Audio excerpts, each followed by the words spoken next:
eu converso. Boa. Juca, bom dia. Que título espetacular do Botafogo, já que estamos falando do campo. Sem dúvida, bom dia, boa tarde, boa noite.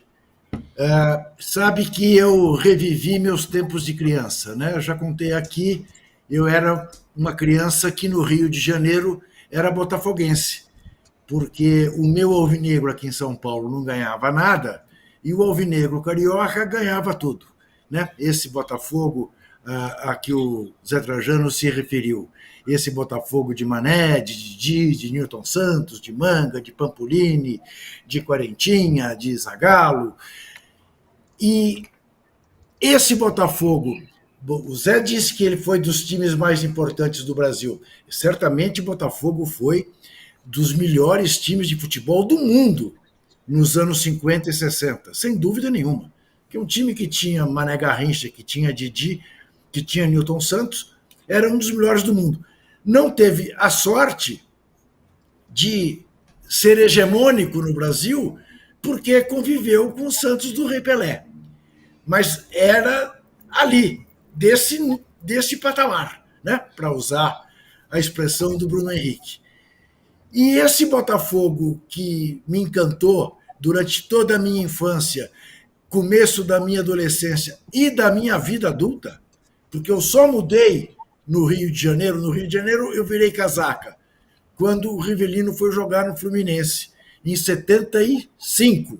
Então, durante 18 anos, dos meus 7 aos 25, eu torci muito, muito pelo Botafogo. E esse meu Botafogo não ganhou um título dessa importância. Né? Como se sabe, era o Carioca que não tinha a Taça Libertadores. Dos 12 maiores clubes do Brasil, que durante tantos anos reinaram no futebol brasileiro, era o único que não tinha o título. E teve com essas características as mais botafoguenses possíveis. Em 1 minuto, dissolveu-se o favoritismo. Deu razão ao ceticismo do botafoguense, ao pessimismo do botafoguense. Pronto. Aconteceu aquilo que em mata-mata muda tudo. Perdeu um jogador com menos de 1 minuto de jogo. E é que acontece que, ao contrário do que havia acontecido em Belo Horizonte, o Atlético com 10 e o Botafogo incapaz de fazer um gol, quem foi incapaz foi o Atlético, e o Botafogo não apenas fez 1, fez 2, depois fez 3. Primeira decisão única, desde 2019, que a decisão se dá com uma partida com mais de 1 gol de diferença.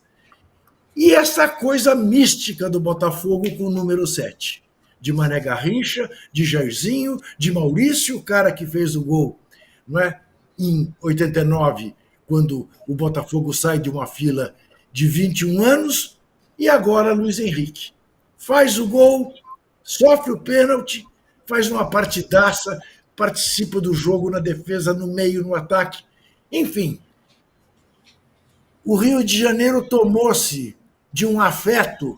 Botafogo, que era o cri-cri, era a torcida cri-cri, segundo o Enfio, virou o que virou. Tinha criança flamenguista, camisa rubro-negra, com bandeira do Botafogo na rua, porque virou assim um pouco o time de todo mundo. Eu não sei em que medida, e você pode pegar um exemplo, 2 exemplos e generalizar, mas a minha sensação é a de que, ao contrário do que acontece nas grandes rivalidades, o Rio de Janeiro olhou com muito carinho o título do Botafogo. O Cristo Redentor se vestiu de camisa alvinegra. Nos demais cantos do país, sem dúvida, a nossa enquete tinha mostrado isso na sexta-feira, 75% iam torcer para o Botafogo. Por quê? Porque a vitória do Botafogo interessava ao Corinthians, interessava ao Bahia, interessava ao Vasco, interessava ao Cruzeiro. Bom, ao Cruzeiro nem se fala. Né? Então, eu acho isso. Até onde eu saiba, não houve uma confusão, não houve uma violência. Foi assim um título que parece que caiu do céu, santificado por Botafogo de Futebol e Regatas. Os atleticanos que me desculpem, que me perdoem, mas eu fiquei muito satisfeito, muito feliz com o título do Botafogo, Porque o Galo seria bicampeão. O Galo já sabe o que é ter essa sensação, o que é ter essa emoção. O botafoguense está curtindo ela agora. Só faço um alerta. E não é para ficar junto do âncora. Não é para que o âncora possa, na semana que vem, dizer bem que eu avisei.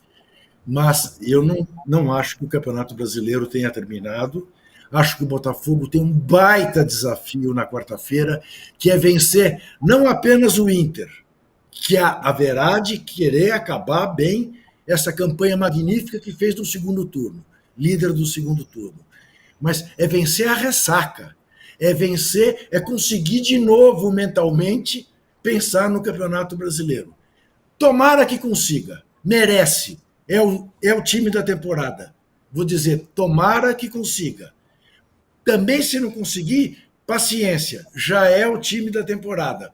Mas alerta que o campeonato não está decidido. Essa quarta-feira é absolutamente decisiva na vida do Botafogo para ganhar mais um título brasileiro. Nas minhas contas, o segundo, porque o Robertão de 68, a Copa, a Taça Brasil, é Taça Brasil, não é Campeonato Brasileiro. Muito bem. O Juca não deu o número de likes, né? Ele não deu o número de likes. 6 mil likes. Agora, eu só queria fazer um registro antes de você passar a bola, âncora, que eu recebi um comunicado, não me lembro de quem, dizendo o seguinte: todos os grandes do futebol carioca já venceram o Libertadores. Falta um grande, o América. Não. Bom sucesso.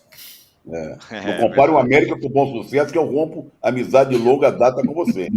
Bangu. Muito bom. Também. Bangu só tem 2 campeonatos cariocas, o América tem 7. Isso mesmo. Tá certo. Muito bem. O Juca falou sobre esse negócio do Rio de Janeiro e todo mundo, muita gente ter abraçado o Botafogo e tudo mais. Eu confesso que eu torci pro Botafogo, não só porque por outras razões, mas eu tava achando incrível o que estava acontecendo. Eu me vi pegando, torcendo pro Botafogo ali no final. Ninguém sabe por que você torceu pro Botafogo. Ninguém tem ideia. Outras razões. O meu time, Outros motivos. O meu time ia para Libertadores direto, na fase de grupo. Eu me peguei torcendo pelo Botafogo. Me peguei.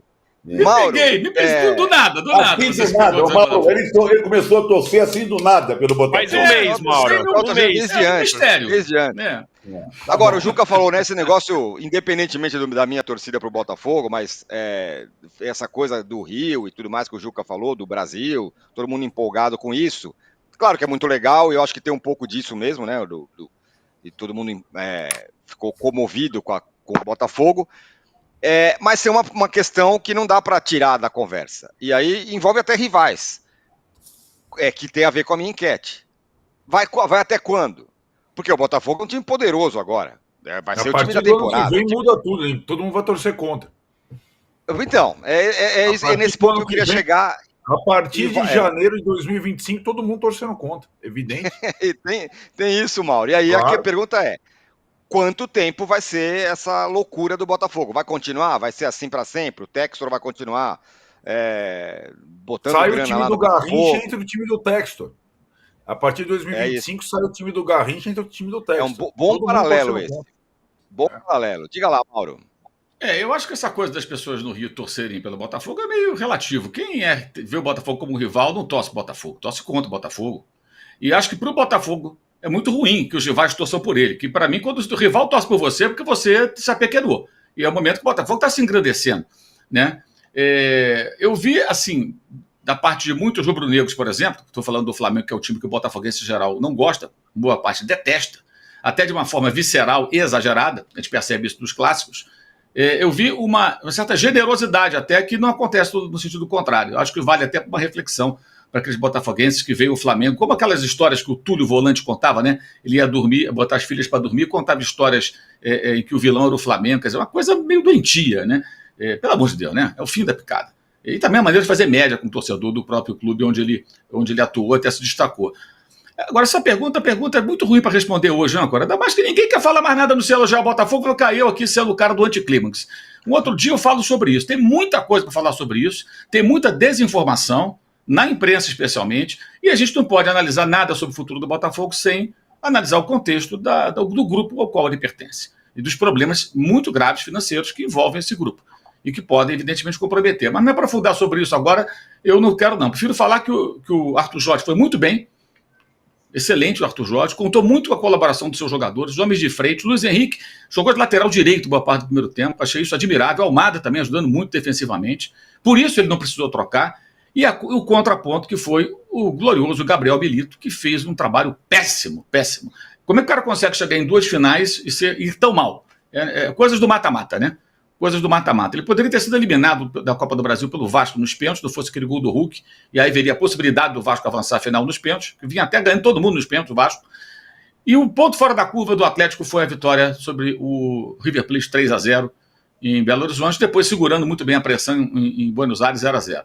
Porque o Atlético realmente fez uma temporada errática, e o comportamento do time, especialmente do seu técnico nesse jogo, foi um negócio assim, a passividade dele, não mexer no time, 3 zagueiros, por que escala o Lianco? Tira o Lianco, colocar um ala ali, colocar um lateral, poderia entrar com o Saravia, entrou com o Mariano, tinha 2 opções no banco. Isso também favoreceu o Botafogo, que teve a estratégia certa, esperou, se defendeu, deixou o tempo passar, sustentou o 0-0. Claramente o seu adversário ia ficando nervoso, porque o Trajano falou dessa coisa de parecer que estava 1-0. O Atlético estava numa situação de desconforto, apesar de ter um homem a mais, que ele ficou numa, aspas, obrigação de estar à frente do placar. Cara, você está com um jogador... E tinha obrigação, vamos raciocinar. 2 times, Botafogo favorito, mas não havia um desequilíbrio absurdo. Pelo contrário, o Atlético tem bons jogadores. Você tá, desde segundos de jogo com um homem a mais, você tem sim a obrigação de dominar esse jogo e fazer um gol. E assumir a vantagem do placar. Aí você toma o gol e toma mais um. Pelo amor de Deus, né? Que coisa medonha. E o Milito assistindo tudo sem fazer nada, não mexeu numa peça. Aí tira o Scarpa, que é sacrificado quando é colocado numa posição que não é a dele, quando deveria jogar no meio campo. Enfim, uma série de bobagens e omissão especialmente do técnico argentino, e um trabalho muito bem feito pelo Botafogo, pelo seu treinador e todo mundo. E aí o título veio com todo requinte, com aquele gol no final, muito justo, porque antes de Almada, Luiz Henrique, quem fez os gols que evitaram a eliminação do Botafogo lá na fase de grupos, que o Botafogo teve por um fio, pouca gente lembra disso, foi o Júnior Santos. Esse rapaz foi fundamental na campanha. Ele marcando o 3º gol foi muito emblemático, foi muito importante, porque foi o destino deu um prêmio para ele. Porque se não fosse esse cara, o Botafogo teria sido eliminado na fase de grupos. O Botafogo chegou a metade da fase de grupos com um pé fora da Libertadores, precisando de resultados improváveis fora de casa, conseguiu os resultados que necessitava, em casa e fora, e aí se classificou até antecipadamente. Foi um negócio bem surpreendente até. E ele foi o cara mais importante naquele momento. Ele volta e faz o gol no final, achei isso bem, bem interessante, bem legal. E do Atlético só elogio o Hulk pela entrevista no final, onde ele se desculpa com a torcida e até chora.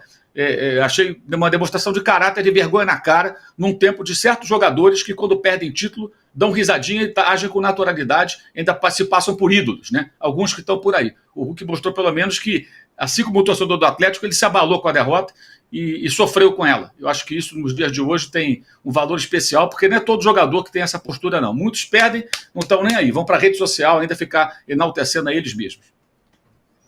Muito bem. O Mauro falou do Júnior